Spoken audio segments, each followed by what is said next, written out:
दोस्तों, एक बहुत ही सैड न्यूज़ आ रही है, दुखद खबर है कि इंडियन आइडल के जो थर्ड जो था 2007 में, उसके जो विनर थे प्रशांत तमांग, ठीक है, एक्टर भी थे, वेब सीरीज़ में भी काम किया और पिक्चरों में भी काम किया और दार्जिलिंग का नाम ऊंचा किया, गोरखा का, नॉर्थ ईस्ट का। और उनका अचानक मृत्यु हो गई। बताया जाता है कि घर में वो मृत पाए गए। जब हॉस्पिटल लेके गए तो वो उनकी डेथ हो चुकी थी और शायद ये बताया जा रहा है कि सडन कार्डियक अरेस्ट हुआ होगा और हार्ट अटैक की आशंका जताई जा रही है। अभी कंफर्म नहीं है कि हार्ट अटैक से डेथ हुई है, स्ट्रोक से डेथ हुई है, पर अनुमान यही लगाया जा रहा है कि शायद हार्ट अटैक हुआ होगा। देखो, अभी उम्र कुछ नहीं थी इनकी, 40+ एज में ये चले गए। तो सबसे बड़ा रिस्क फैक्टर इस समय ठंड है, जो इतनी एक्सट्रीम ठंड है और पार्टियां चल रही हैं, सब कुछ अभी तक चल रहा है नए साल का।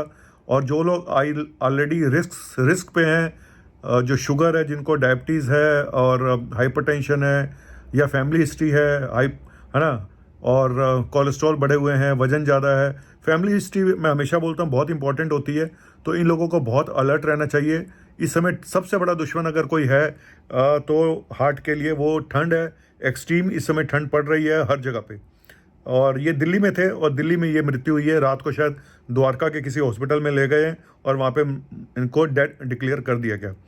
तो मैं आप लोगों से सिर्फ इतना ही कहूँगा कि पहले तो हम इनकी आत्मा की शांति के लिए बोलते हैं ओम शांति, ओम शांति। भगवान इनको, इनके घर वालों को हिम्मत दे। बहुत ही यंग एज में डेथ हो गई है। और फिर बोलूँगा कि भाई, अगर आपकी एज 40 साल से ऊपर है, आपको कोई भी रिस्क फैक्टर है, आप स्मोक करते हो, आपको शुगर है, आपको बीपी है, आपके कोलेस्ट्रॉल ज़्यादा, आपकी फैमिली हिस्ट्री है, फैमिली हिस्ट्री मतलब किसी को यंग एज में हार्ट अटैक हुआ है 55 साल से पहले की एज में, और या डेथ हुई है, कोई सडन डेथ हुई है किसी फैमिली में, आपकी फैमिली में, आपके चाचा में, ताए में, है ना, मामा में, तो ये सब फैमिली में ही आते हैं। तो आपको अपने डिटेल टेस्टिंग बहुत ज़रूरी है। अपना कंप्लीट हेल्थ चेकअप कराएं। और साथ में मैं 2 टेस्ट हमेशा बोलता हूँ, एक सीटी कोरोनरी एंजियोग्राफी और दूसरा इकोकार्डियोग्राफी।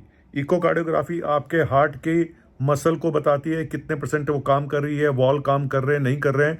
और सीटी कोरोनरी एंजियोग्राफी ब्लॉकेज को बताती है। सडन डेथ, कार्डियक डेथ और हार्ट अटैक में फ़र्क होता है। सडन कार्डियक डेथ का मतलब होता है कि हमारा जो हार्ट का मेन कारण जो होता है, हार्ट की जो इलेक्ट्रिकल एक्टिविटी है, जो पेस मेकर है, वो गड़बड़ हो जाता है, हार्ट रेट बहुत ज़्यादा हो जाता है और पेशेंट कोलैप्स कर जाता है, जिसको वेंटिकुलर एरिथमिया कहते हैं। मोस्ट कॉमन कॉज यही पाया गया है। और कार्डियक अरेस्ट में 1 घंटे के अंदर मृत्यु हो जाती है सिम्टम आने के। तो कार्डियक अरेस्ट और हार्ट अटैक में फ़र्क है। कार्डियक अरेस्ट के मैंने बताया जैसे ये कारण हो सकता है, हार्ट अटैक दूसरा बड़ा, ब्लॉकेज दूसरा बड़ा कारण है। तो दोनों में फ़र्क है, हार्ट अटैक में और कार्डियक अरेस्ट में। अभी तक ये पता नहीं चल पाया कि इनको हार्ट अटैक हुआ या कार्डियक अरेस्ट हुआ, क्या रीज़न रहा। लेकिन आप लोगों से बोलूँगा कि ठंड से बच के रहिए। ठंड बहुत ही एक बड़ा फैक्टर होता है, क्योंकि ठंड में वैसो कंस्ट्रिक्शन होता है, जो ब्लड की नाड़ियाँ हैं, जो वेसल्स हैं, वो कंस्ट्रिक्ट कर जाती हैं और सिकुड़ जाती हैं, जिससे ब्लड प्रेशर हाई हो जाता है और हार्ट अटैक होने के खतरे और ज़्यादा बढ़ जाते हैं। कुछ हार्मोन भी ऐसे रिलीज़ होते हैं।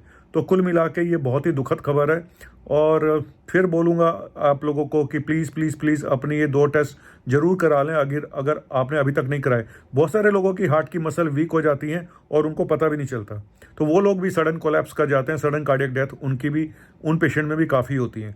वो चलने में सांस फूलना, चलने में छाती में भारीपन लगना।